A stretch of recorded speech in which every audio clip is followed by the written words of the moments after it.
What's up, everybody? It's your boy Danny Kings, and you're listening to the Ugly Bear Show. Thank you for tuning in. Unfortunately, my co-host Delmy Caps is not here today. I don't know what happened to her, but I have a special guest today. I want you to give it up for Andrew from Thrillsonfilms. What's up, man? Hey, what's going on? How you doing, bro? Pretty good. Now I know you're busy. Oh yeah, definitely. I had to go through your secretary, your assistant, your lawyer, just to get you here, man. And then I still had to pay almost $3,000 just to get you to come and do an interview. Oh wow. Are you that popular now?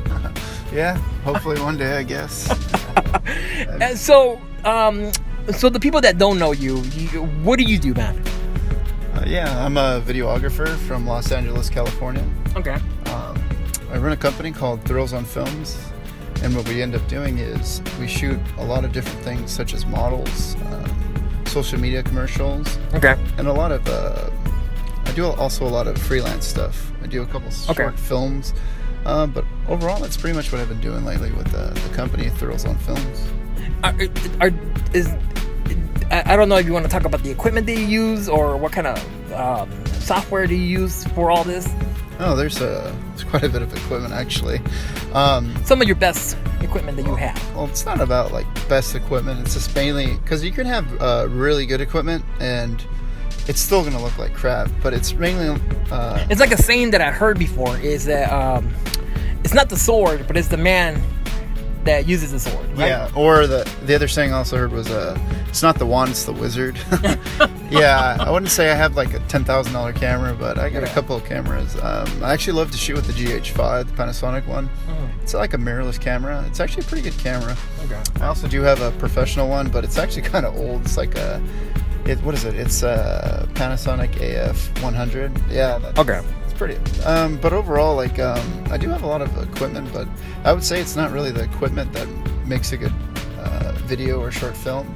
It's mainly the person behind the camera. Oh, okay. I'm not saying like, oh, I'm the best person behind the camera, because believe me, I'm not. But I do have a. Because you're a good-looking dude. Oh, shit. You're a good-looking, smart dude, and so that comes in your quality. That comes in your videos.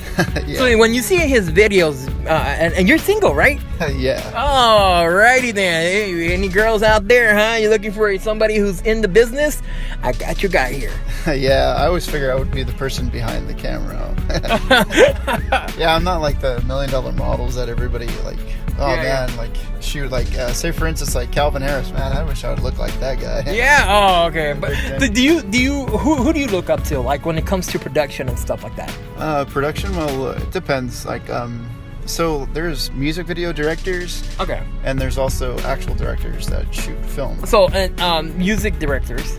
One I really look up to is Mike Ho. He actually directed the music videos.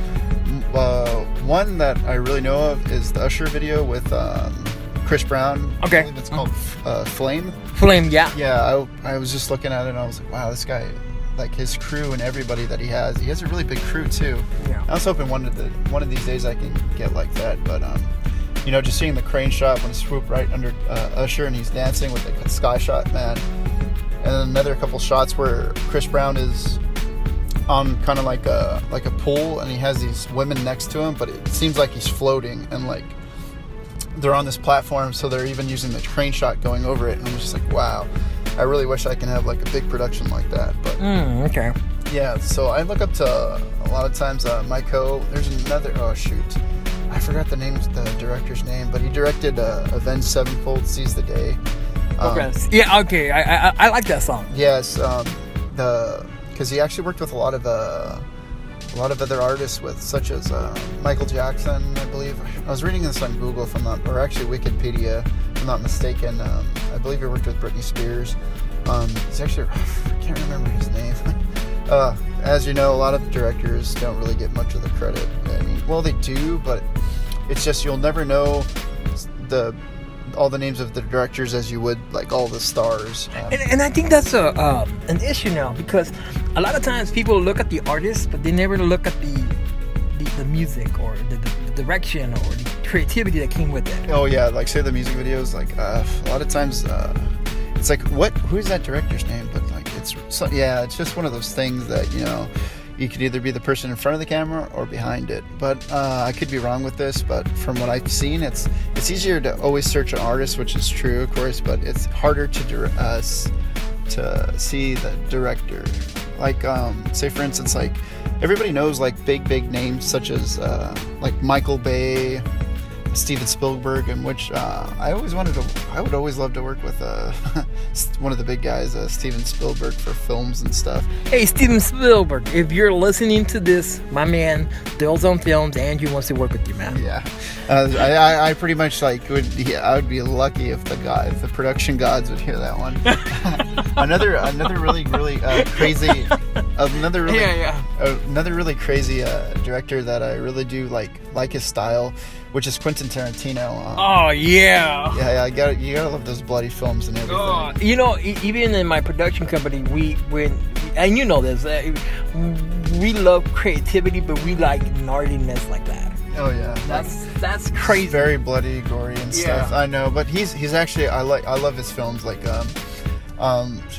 man, I don't know where to start. Like I love Pulp Fiction. That was such a good. Oh, who doesn't? Yeah, you know, and I always love him like having Samuel L. Jackson as his go-to guy.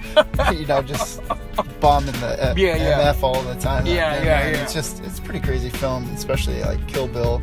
I mean, it's very, very gory, but like you gotta look aside that. Like, so what, you know, and I want people to know you a little bit more personal. What started all this? Like, what made Thrillsonfilms? Like, what happened? Or who? Somebody told you something? Is this something that you always wanted?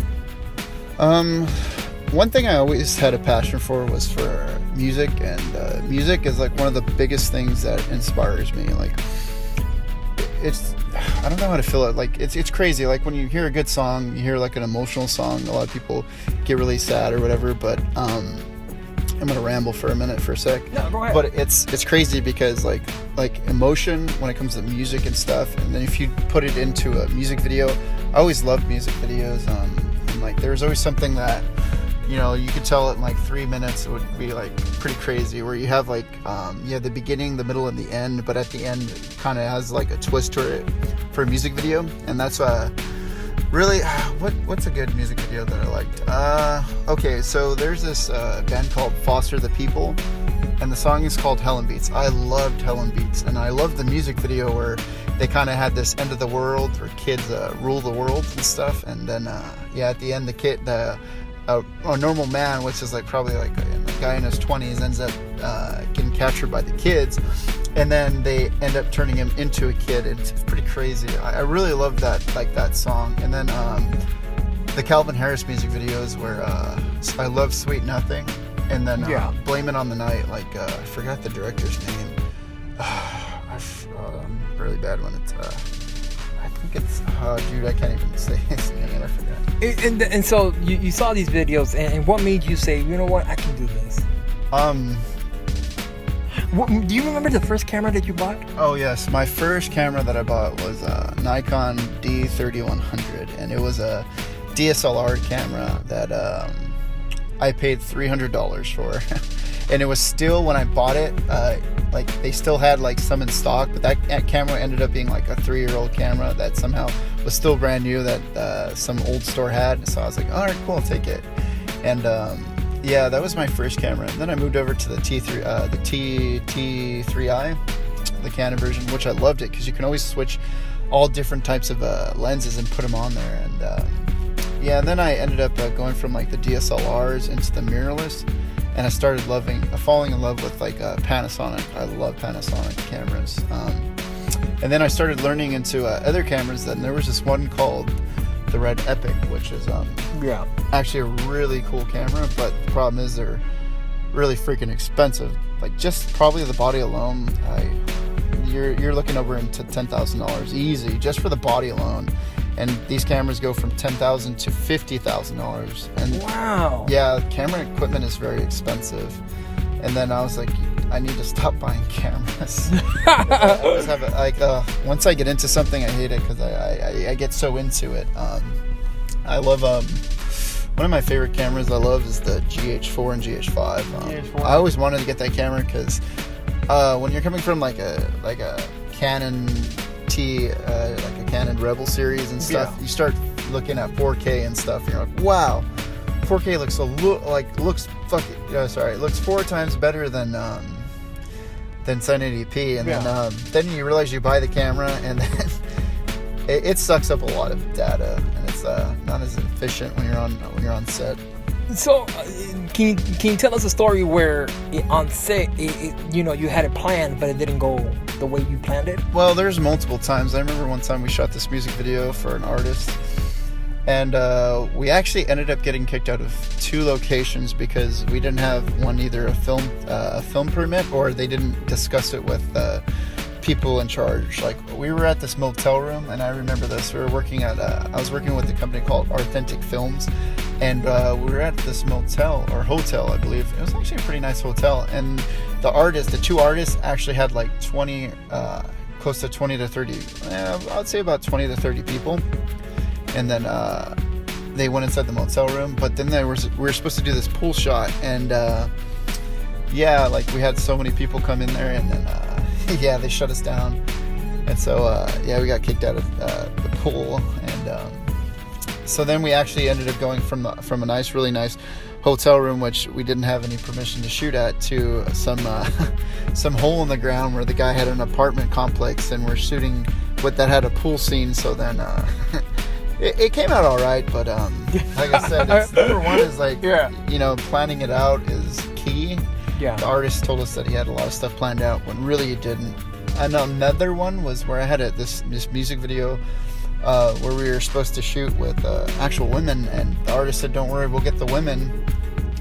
And the women never ended up showing up, and I'm like, wow, like, this is a song about girls that you want, and then you're like, and there's no girls. Yeah, there's no girls, and I'm like, oh, guys. and I was like, oh man. Oh, that's funny. Yeah, we had everything planned out on our part, but it's pretty crazy. So it's that was like one of the couple times when I shot a music video that it didn't come out. All right, so we're gonna end part 1.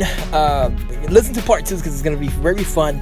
I'm right here with Thrillsonfilms, Andrew, and you're listening to the Ugly Bear Show. Subscribe to the channel. I'm your boy Danny Kingston. I'll talk to you soon.